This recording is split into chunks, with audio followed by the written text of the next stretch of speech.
Salam sejahtera bagi kita semua. Shalom. Apa kabar hari ini, saudara-saudara? Semoga kita semua ada dalam keadaan tubuh yang sehat, kuat, dan diberkati oleh Tuhan. Di awal ibadah ini, marilah kita mendengarkan pujian yang berjudul Di Muka Tuhan Yesus.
Sebelum kita membaca bagian firman Tuhan, mari kita berdoa. Ya Tuhan Allah yang kami kenal lewat Yesus Kristus, inilah kami semua yang diberikan kesempatan mengikuti pelayanan ibadah lewat channel YouTube ini. Kami rindu untuk membaca bagian firman-Mu. Arahkanlah hati dan pikiran kami, supaya kami boleh memahami dengan baik dan melakukan dengan baik seturut dengan kehendak-Mu. Dalam nama Yesus Kristus kami berdoa. Amin. Firman Tuhan di hari ini dalam Sakaria pasal 11 ayat 15 dan 16. Sesudah itu berfirmanlah Tuhan kepadaku, ambillah sekali lagi perkakas seorang gembala yang pandir, sebab sesungguhnya aku akan membangkitkan di negeri ini seorang gembala yang tidak mengindahkan yang lenyap, yang tidak mencari yang hilang, yang tidak menyembuhkan yang luka, yang tidak memelihara yang sehat, melainkan memakan daging dari yang gemuk dan mencabut kuku mereka. Tema renungan di hari ini, Tuhan menghukum dengan gembala pandir. Saudara-saudara, bagi kita sebagai orang Kristen, terdapat beberapa lukisan yang familiar yang diminati orang Kristen untuk menjadi hiasan di dalam rumah. Di antaranya, lukisan Yesus dan murid-murid mengadakan perjamuan, lukisan Yesus berdoa di Taman Getsemani, lukisan Yesus mengetuk pintu, dan yang terakhir, lukisan Yesus sebagai gembala yang menjaga dan memeluk domba-dombanya. Perikop sepanjang minggu ini, termasuk juga ayat yang kita renungkan hari ini, berbicara soal lukisan yang keempat, yaitu berkaitan dengan gembala. Nabi Sakaria dipakai oleh Tuhan untuk memperingatkan umat Tuhan yang di dalamnya ada gembala-gembala dan masyarakat sebagai domba-dombanya.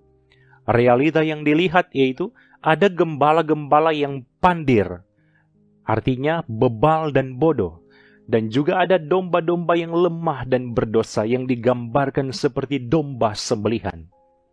Nabi Sakaria diperintahkan untuk menggembalakan domba-domba tersebut, tapi ternyata mendapat respon yang tidak baik, sehingga baik Sakaria maupun Tuhan Allah menjadi marah karena mereka menjadi bangsa yang tidak tahu diri dan tidak tahu berterima kasih, bahkan menolak kasih yang Tuhan berikan lewat Sakaria.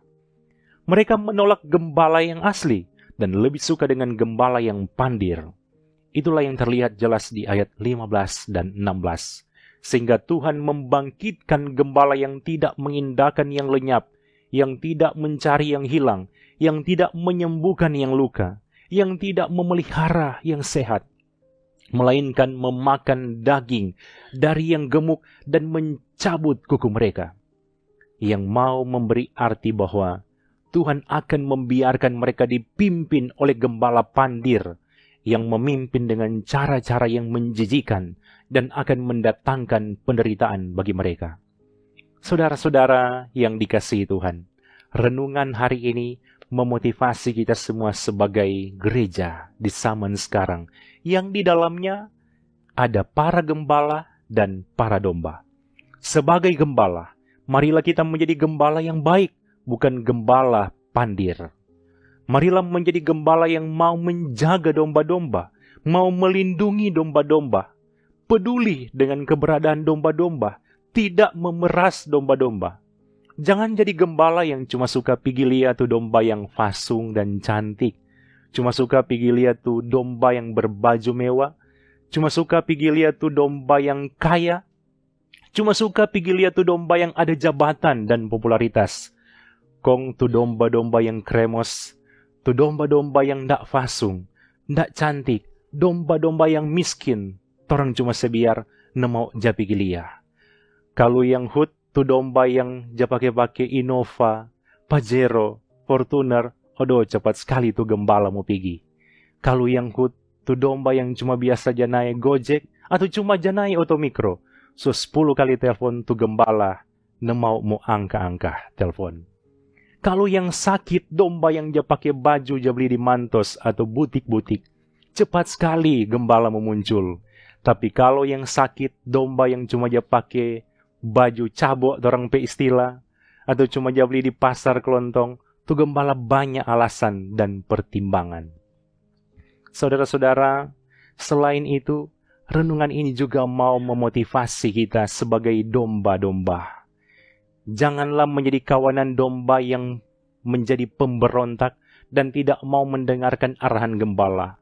Mari jadi domba yang baik, mau diatur, ndak keras kepala, ndak pang malawang. Jang Tuhan hukum, atau Tuhan sebiar, atau Tuhan kasih pegembala pandir. Di akhir renungan ini, ada kalimat yang berkata, Yesus adalah satu-satunya gembala yang agung. Hiduplah dalam tuntunannya, maka hidup kita akan sungguh-sungguh hidup. Tidak ada hidup yang jauh lebih hidup selain hidup di dalam tuntunan bahkan pelukannya. Dia bukan hanya setia menjaga kita, tapi juga rela mengorbankan dirinya untuk keselamatan domba-dombanya. Amin. Mari kita berdoa. Sungguh kami bersyukur kepadamu, ya Tuhan Allah yang kami kenal lewat Yesus Kristus. Engkau gembala yang baik, bahkan gembala yang agung. Kami bersyukur memiliki gembala seperti Engkau, yang selalu mengasihi kami sebagai kawanan domba milik-Mu ya Tuhan. Terima kasih atas firman yang sudah kami baca dan kami renungkan. Biarlah ini memperbaharui kehidupan kami semua sebagai gembala dan juga sebagai domba. Diberkatilah semua anggota jemaat yang sudah mengikuti pelayanan ibadah lewat channel YouTube di saat ini. Tuhan berkati dalam kehidupan keluarga mereka masing-masing. Inilah yang menjadi doa kami, dan akan kami akhiri dengan doa Bapa kami yang sudah Engkau ajarkan kepada kami semua. Bapa kami yang di sorga, dikuduskanlah nama-Mu, datanglah kerajaan-Mu, jadilah kehendak-Mu di bumi seperti di sorga. Berikanlah kami pada hari ini makanan kami yang secukupnya, dan ampunilah kami akan kesalahan kami, seperti kami juga mengampuni orang yang bersalah kepada kami. Dan janganlah membawa kami ke dalam pencobaan, tetapi lepaskanlah kami daripada yang jahat, karena Engkaulah yang empunya kerajaan, dan kuasa dan kemuliaan, sampai selama-lamanya. Amin. Terima kasih saudara-saudara yang sudah mengikuti pelayanan ibadah lewat channel YouTube ini. Tuhan Yesus pasti memberkati kita semua bersama keluarga masing-masing. Shalom.